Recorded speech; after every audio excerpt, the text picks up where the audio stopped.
అమరావతి నిర్మాణం ద్వారా ఆంధ్రప్రదేశ్కి గారు దేశంలోనే ఒక అద్భుతమైన మార్పు తీసుకురాగలుగుతాం, ఎకనామిక్ రెవల్యూషన్ తీసుకురావాలి ఆంధ్రప్రదేశ్ అనే ఆలోచనతో ఆ రోజు ఆయన ఆశీర్వదించారు అధ్యక్ష. ఆ అనుగుణంగా ప్రతి ఒక్కరూ కూడా కష్టపడి పనిచేయాలి అధ్యక్ష. మన కూటమి ప్రభుత్వం ఖచ్చితంగా ప్రజలు ఏ విధంగా కోరుకుంటున్నారో, ప్రజలు ఏ విధంగా ఆశిస్తున్నారో ఈ ప్రాంత ప్రజలు, ప్రత్యేకంగా రైతుల అధ్యక్ష. అమరావతి నిర్మాణం ద్వారా ఆంధ్రప్రదేశ్కి గారు దేశంలోనే ఒక అద్భుతమైన మార్పు తీసుకురాగలుగుతాం, ఎకనామిక్ రెవల్యూషన్ తీసుకురావాలి ఆంధ్రప్రదేశ్ అనే ఆలోచనతో ఆ రోజు ఆయన ఆశీర్వదించారు అధ్యక్ష. ఆ అనుగుణంగా ప్రతి ఒక్కరూ కూడా కష్టపడి పనిచేయాలి అధ్యక్ష.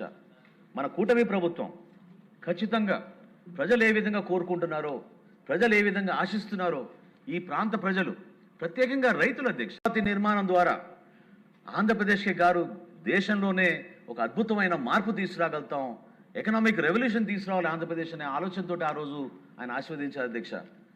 ఆ అనుగుణంగా ప్రతి ఒక్కరూ కూడా కష్టపడి పనిచేయాలి అధ్యక్ష. మన కూటమి ప్రభుత్వం ఖచ్చితంగా ప్రజలు ఏ విధంగా కోరుకుంటున్నారో, ప్రజలు ఏ విధంగా ఆశిస్తున్నారో ఈ ప్రాంత ప్రజలు, ప్రత్యేకంగా రైతుల అధ్యక్ష.